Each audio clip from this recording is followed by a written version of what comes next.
What is up, YouTube? We are back with an experienced Amazon seller. These are his numbers right here. This is your phone, right? This is, you can take it. It's not my phone. That's his phone. But guys, I just wanted to show you that he is an experienced seller. He knows what he's talking about. He has sold on Amazon. He has restocked on Amazon. And so today what we're going to be talking about is inventory management on Amazon FBA, okay? So Luke, in the past, like, I don't know, maybe a couple weeks, month, Amazon has decided to change their inventory limits, right? And they decided to change it to 200 inventory limits per product, okay? And so how has that affected your business? So my first order was 500 units. And those 500 units sold out in 6 weeks. Wow. So I ordered 1,000 units because I wasn't going to be sold out. So they've changed the rules now so you can only order 200 units. So that makes things difficult. And you pretty much have to resupply every 2 weeks or every couple of weeks based on how fast you're selling. But the benefit is all the other sellers that are your competition are under that same constraint. So they're going to have just as much difficulty restocking and staying on top of that. The person who's going to get ahead is the person who stays on top of that supply chain, like really figures out the numbers. So Amazon in the seller app shows you based on your selling, based on how fast you sell, what your max allowable inventory is. It's not 200, it's a base 200 cap for most people, but once you have sales in history, it'll change that cap. And so you can place an order for 380 units or whatever it is. So it's basically, the picture is 1 year's worth of supply that you're allowed to keep in the warehouse. So if you're selling one a day, they'll only ever let you order up to 365 minus the units you already have in inventory. So I know that's some crazy math or whatever, but the app literally shows you in Seller Central, not the app, but online, it shows you in Seller Central exactly what your limit is. So if you go to create a shipping plan, it'll say you can order 180 units today or whatever the number is. Yeah, that's really good. So guys, like what Luke was saying was that brand new sellers right now, their inventory limit is 200. That's it, right? But what he's saying is that over time, and as you get more sales, you can go ahead and replace those 200 or add on based on what your yearly sales estimated could be, okay? So let's just say, we'll just put in perspective, he put 200 units in, right? And let's say he's selling 10 a day, okay? If he's selling 10 a day, that means that he can replace 10 a day. And so if he does that for a year straight, he can do 3,650 units if he really wanted to put it in Amazon. So guys, it's not just like a cap limit on 200, right? It's 200 at a time, okay? And so you can go ahead and have this revolving door of products coming through if you're able to manage your inventory. And now figuring out now whenever you got your 500 products, right? Now you're at 1,000, okay? Whenever, numbers are variable, right? They're not gonna stay consistently at like 5 sales a day or 10 sales a day, right? And so how do you manage your inventory? How do you base when you should order your next round of product? It's really an average of sales over time. So, looking at any graph, you can see once you're in sales for 2 weeks, 3 weeks, 4 weeks, and it becomes very consistent. So you'll sell 8, 12, 8, 12, 8, 12, 10, 10, 10, 13.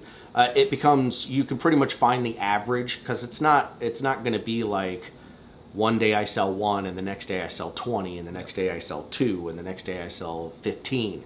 It doesn't really work like that. Usually once you're selling, it's very consistent. So you just find the average, figure out, like you said, the number of days and then how much lead time you need for that inventory. So if it's 30 days of lead time, as soon as you sell 50 units, you need to make an order for those 50 units or whatever Amazon will allow you to order up to that max.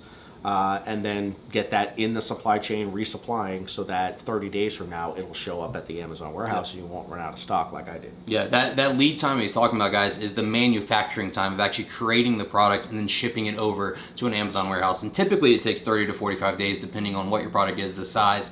If you choose air shipping or sea shipping, whatever it is, guys, there's a lot of different variables that come into account when you're trying to manage your inventory, okay? And so I wanna go back a little bit, like before you started selling, right?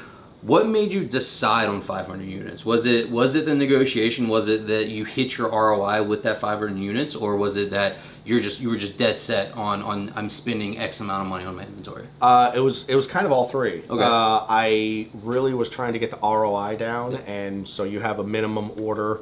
quantity that you can get from your suppliers, a lot of them will say you have to order 1,000 units, otherwise we can't give you a good price, or we can't even give you a price. So I got through negotiations, different order quantities from different companies, and I was in the 300 to 500 range. And I went with a 500. It ended up being a nice round figure for me to be able to, what I was going to spend. And so I went with it. That was the choice. But having run out of inventory so quickly, I immediately was like, well, I need to double down. And instead of 500 units, I need to get 1,000.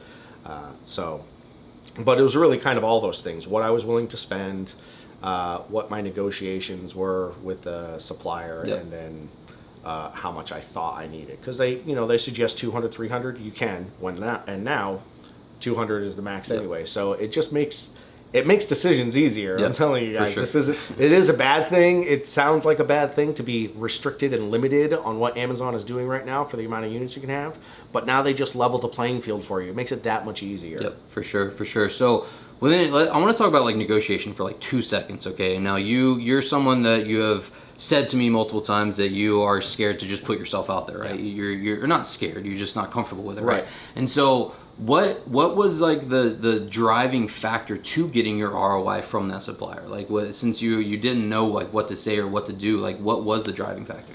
So I definitely started with some of the scripts that are in the courses, and then started using the suppliers against each other, sending screenshots of what one supplier sent me as an offer to another supplier, but then getting some information from the fam, from the Facebook groups, and looking up, what did somebody do when the supplier came back and said you can only order this many, or it has.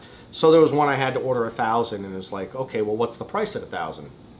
And you follow literally it teaches you. You follow the conversation and say, all right, well, if that's the price at 1,000, how about I just order 500? Or now we can say, you know what? Unfortunately, Amazon is restricting us to 200. I can only order 200. There's no reason for me to go above that. But I promise I'll order 200 5 times. So can you give me the rate or the price that you're going to give me for the 1,000 units? So I've also heard that a lot of, and we're going to close off on this, guys. We don't want to make this a super long video, but there's a lot of our students here at 9 University that are saying that their supplier has been like, yeah, if you want to order X amount of products, we'll hold the extra over amount 200 for you for free. And so, guys, that's powerful, guys. That's your supply chain. That's powerful. Is that, guys, if you can only send 200 to Amazon, right, and you can make a deal for 500 or 800 if you want to split it into 200s, right? If you order 800 products and you have 400 sitting or 600 sitting left at the Chinese supplier warehouse,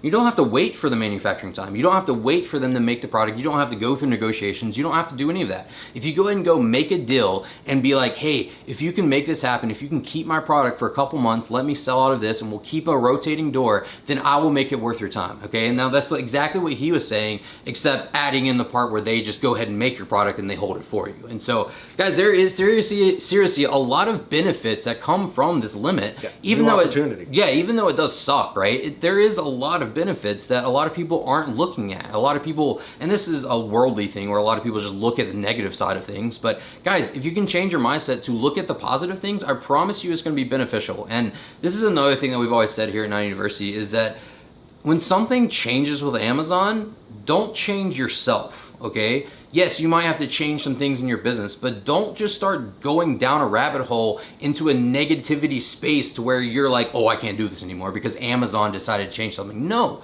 that means that you need to figure out with the team here at 9 University or whoever you're with to figure out the best method to figure out this problem. And that's what we have done here at 9 University. That is what Luke did, figuring out this inventory management problem and all that kind of stuff. And so I just think it's really cool that they, even though a lot of people are seeing the negative side of this inventory limit, there are a lot of positive sides. So absolutely. We just wanted to put that out there for the world, guys, that inventory management it's something that's very important. It's something that you need to pay attention to grow your business. But even if you're limited, guys, it's not going to stop you from growing your business to what it needs to be. Hey guys, thanks so much for watching. If you liked that video, then I definitely know you're going to like this one too. Yep, and I made it just for you guys. So click right here.